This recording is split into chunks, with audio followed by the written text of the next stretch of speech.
Hello दोस्तों, welcome back to my channel. मैं थोल्ला भाई पीके में आपका स्वागत है। तो दोस्तों, आज का जो आपका टॉपिक होगा वो होगा फिजिक्स के न्यूमेरिकल। और ये जो आप प्रश्न देख रहे हैं, इस तरह का प्रश्न पेपर में बहुत बार आता है। तो इस तरह के प्रश्न को मैं कैसे करूँगा, आप आज देखो। और ये ट्रिक बहुत ही शानदार ट्रिक है। इस तरह का सवाल ज़रूर गलत हो जाता है, लेकिन आज के बाद ना आपका सवाल ये कभी गलत नहीं होगा। मैं ऐसी ट्रिक बताऊँगा इस सवाल की। तो सवाल में क्या लिखा है कि वायु के सापेक्ष जल तथा कांच का अपवर्तनांक क्रमशः 1/3 एवं 1/2 है। ठीक है, वायु के सापेक्ष जल और कांच दोनों लिखा है ना। देखो यहाँ पे आपको दो शब्द पकड़ दे, एक शब्द आपका के और एक शब्द आपका का। ये के और का शब्द अगर आप पकड़ लेते हैं ना, तो आपका सवाल पूरा सही हो जाएगा। तो यहाँ पर जिसके साथ में के लिखा रहेगा, इसे हम पहले लिखेंगे। तो यहाँ पर लिखेंगे वायु के सापेक्ष। ठीक है, वायु के सापेक्ष क्या है, जल तथा, पहले वायु के सापेक्ष जल का अपवर्तनांक लिखते हैं। ठीक है, वायु के सापेक्ष पहले जल का अपवर्तनांक हम अलग अलग लिखेंगे। जल का अपवर्तनांक, ठीक। तो वायु के सापेक्ष जल का अपवर्तनांक कितना लिखा है, 1/3। तो यहाँ पर 1/3 लिखेंगे। वायु के सापेक्ष जल का अपवर्तनांक कितना हो जाएगा, 1/3।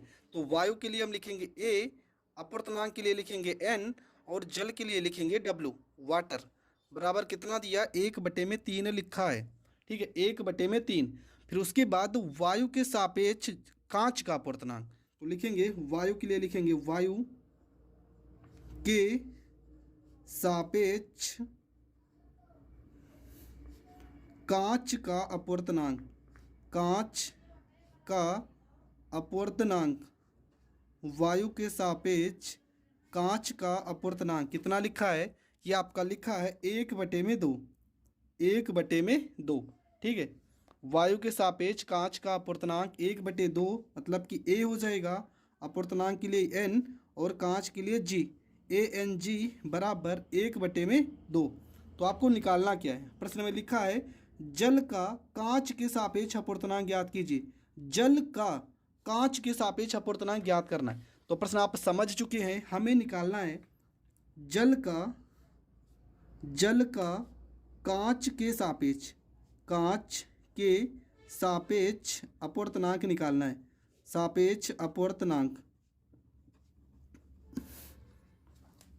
अब देखो प्रश्न में, ये प्रश्न में हमने पूरा लिखा है और हमें क्या निकालना है, हमने ये भी लिखा है।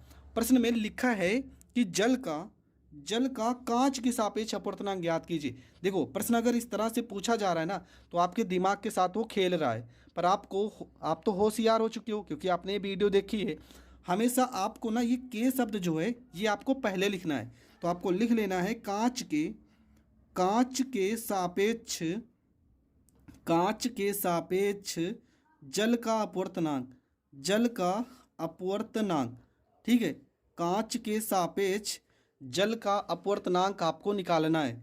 ये आप लिख लोगे ना, तो आपका प्रश्न पूरी तरह से सही हो जाएगा और गलत नहीं होगा। तो कांच के लिए यहाँ पर लिखेंगे जी, अपवर्तनांक के लिए एन, और जल के लिए यहाँ पे डब्लू। हमें निकालना है GNW। अब देखो यहाँ पे डब्लू वाली वैल्यू पीछे है ना, तो किसके साथ डब्लू है, देखो इसके साथ डब्लू है, तो ये वैल्यू ऊपर रहेगा। जो वैल्यू पीछे रहेगी वो वैल्यू ऊपर रहेगा, और जो वैल्यू जी आगे है ना, तो ये जी वाला वैल्यू नीचे रहेगा, AN यहाँ पे जी। ठीक है, तो आपका उत्तर हो जाएगा यहाँ पे GNW बराबर ANW का वैल्यू कितना हो जाएगा, 1/3, पूरे के बटे में 1/2 बराबर हो जाएगा 1/3। इसे पलट देंगे तो 2 जाएगा ऊपर और 1 आएगा नीचे। हल कितना हो जाएगा, ये हो जाएगा GNW बराबर 2 एकम 2 और 3 एकम 3, ये हो जाएगा 2/3 इसका करेक्ट आंसर। तो आपका जो उत्तर आएगा वो आ जाएगा 2/3। तो ये आपका हो गया पहला प्रश्न कंप्लीट। तो प्रश्न नंबर 2 सेम इसी तरीके से प्रश्न को समझते हैं। लिखा है जल का वायु के सापेक्ष अपवर्तनांक 4/3 है एवं एक अन्य पदार्थ के साथ अपवर्तनांक 5/2 है, तब जल का उस ठोस पदार्थ के साथ अपवर्तनांक ज्ञात कीजिए। तो आपने प्रश्न को समझ लिया है। तो प्रश्न में करना क्या है, देखो प्रश्न अगर इस तरह से पढ़ेंगे तो थोड़ा सा कन्फ्यूजन हो रहा है। प्रश्न में हमें क्या पकड़ना कि वायु के सापेक्ष जल का अपवर्तनांक कितना दिया, 4/3। तो यहाँ पर लिखेंगे वायु के सापेक्ष, वायु के सापेक्ष, वायु के सापेक्ष जल का अपवर्तनांक, जल का अपवर्तनांक।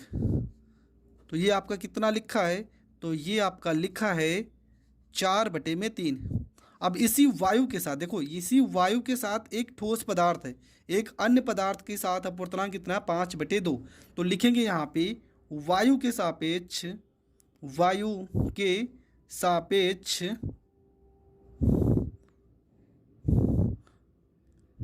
वायु के सापेक्ष अन्य पदार्थ के साथ अपवर्तनांक कितना है, 5/2। तो वायु के सापेक्ष पदार्थ का अपवर्तनांक लिखेंगे, पदार्थ का अपवर्तनांक। तो ये आपका कितना हो जाएगा, ये आपका हो जाएगा, कितना दिया है, 5/2। कितना लिखा है, 5/2। ठीक है, इसको अगर हम सिंबल के तरीके से लिखेंगे तो वायु के लिए यहाँ पर ए लिखेंगे, अपवर्तनांक के लिए एन लिखेंगे, जल के लिए डब्ल्यू लिखेंगे। अगर इसको लिखेंगे तो वायु के लिए ए लिखेंगे, अपवर्तनांक के लिए एन लिखेंगे और पदार्थ के लिए यस लिखेंगे, मतलब सॉलिड ठोस पदार्थ के लिए यस लिखेंगे। हमें निकालना है जल का उस ठोस पदार्थ के साथ अपवर्तनांक ज्ञात कीजिए, मतलब पदार्थ का अपवर्तनांक जल के सापेक्ष ज्ञात करना है। ठीक है, देखो का शब्द इसके साथ आया ना, तो इसको हम पीछे लिखेंगे। तो लिखेंगे पदार्थ का अपवर्तनांक, पदार्थ के सापेक्ष, के सापेक्ष जल का अपवर्तनांक, जल का अपवर्तनांक हमें निकालना है, अपवर्तनांक हमें ज्ञात करना है। तो पदार्थ के लिए हम क्या लिखेंगे, एस मान लेते हैं, और अपवर्तनांक के लिए एन, जल के लिए डब्लू। एस एन डब्लू का वैल्यू हमें निकालना है। तो हमने कहा था जिसके साथ, ये डब्लू देखो पीछे लिखा है ना, तो इसका वैल्यू जो होगा वो ऊपर लिखेंगे, ए एन डब्लू लिखेंगे ऊपर, और यस आपका पहले लिखा है ना, तो इसका वैल्यू लिखेंगे नीचे, ए एन एस। तो ए एन डब्लू का वैल्यू आपका कितना है, ये आपका 4/3। पूरे के बटे में ए एन एस का वैल्यू कितना है, 5/2। ठीक है, कितना है, 5/2। तो इसको अगर हम पलट लेते हैं तो 4/3 गुणे ये पलट देंगे 2/5 हो जाएगा, कुछ कटेगा नहीं। 4 को 2 से गुणा करोगे 8, और 5 को 3 से गुणा करोगे तो 15। आपका जो उत्तर निकल कर आएगा वो आ जाएगा 8/15, और ये आपका करेक्ट आंसर हो जाएगा। प्रश्न नंबर आपका है 3 नंबर प्रश्न लिखा है वायु के सापेक्ष जल तथा कांच के अपवर्तनांक क्रमशः 4/3 एवं 3/2 है। वायु के सापेक्ष, देखो हम लिखेंगे यहाँ पे वायु के सापेक्ष।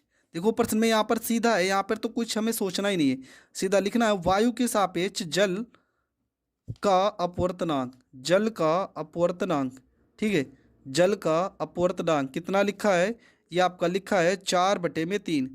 ठीक है, और फिर लिखेंगे वायु के सापेक्ष, वायु के सापेक्ष कांच का अपवर्तनांक, कांच का अपवर्तनांक, कांच का अपवर्तनांक। तो ये आपका कितना लिखा है, ये आपका लिखा है 3/2। ठीक है, वायु के लिए हम क्या लिखेंगे, वायु के लिए लिखेंगे ए, और अपवर्तनांक के लिए एन, और जल के लिए डब्लू। वायु के लिए ए, अपवर्तनांक के लिए एन, और कांच के लिए जी।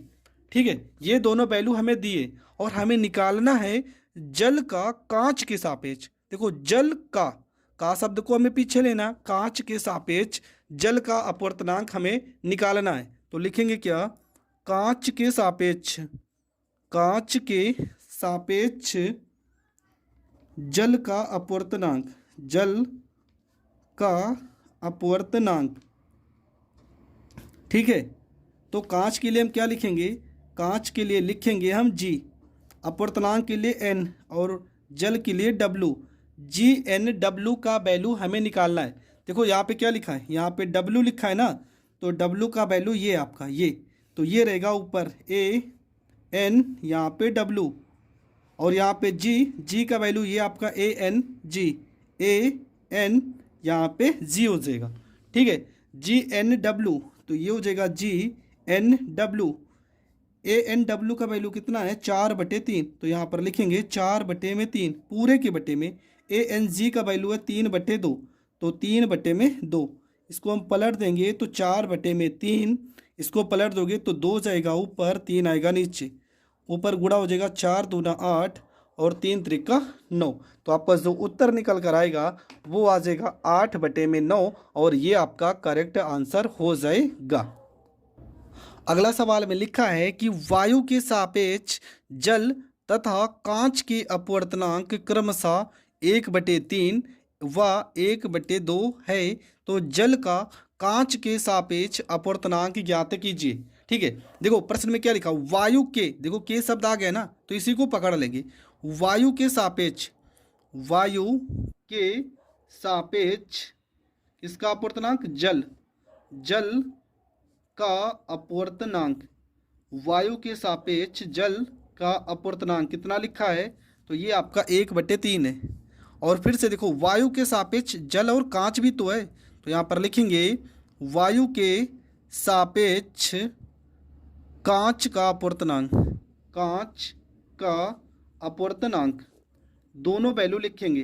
कांच का अपवर्तनांक कितना हो जाएगा 1/2, तो वायु यहाँ पर ए, अपवर्तनांक के लिए n और जल के लिए w, वायु के लिए a, अपवर्तनांक के लिए n और ग्लास कांच के लिए g।